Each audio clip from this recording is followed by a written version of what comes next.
रामचंद्र जी के द्रोही को कौन भला शरण दे सकता है। काकभूषण जी कहते हैं कि हे गरुण सुनिए, उसके लिए माता पिता मृत्यु के समान थे और पिता यमराज के समान और अमृत विष के समान हो जाता था।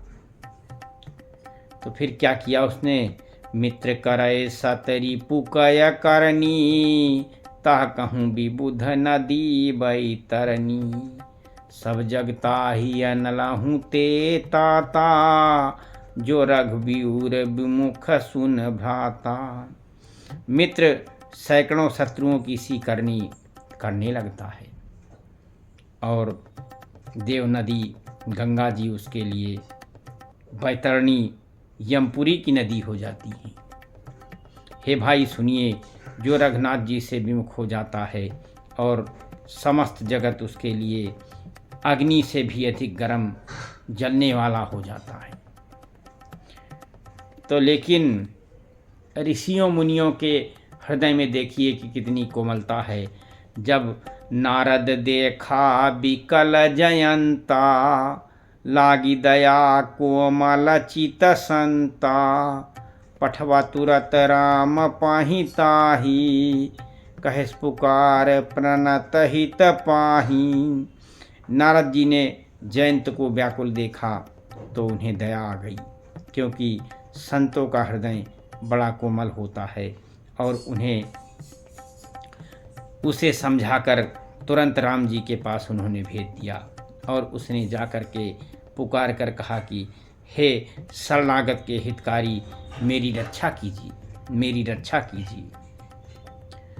तो आतुर सभय गहे से पद जाई, त्राहि त्राहि दयाल रघुराई, अतुलित बल अतुलित प्रभुताजी, मैं मति मंद जान नहीं पाई। आतुर और भयभीत जयंत ने जाकर के श्री रामचंद्र जी के चरण पकड़ लिए और कहा कि हे दयालु, आप रघुनाथ जी मेरी रक्षा कीजिए, मेरी रक्षा कीजिए।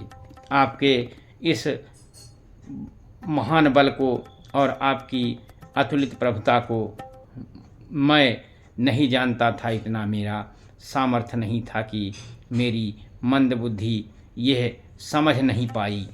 इसीलिए निजकृत कर्म जनित फल पायऊँ, अप्रभु पाहि शरणता की आयऊँ, सुन कृपाल अति आरत बानी, एक नयन कर तजा भवानी।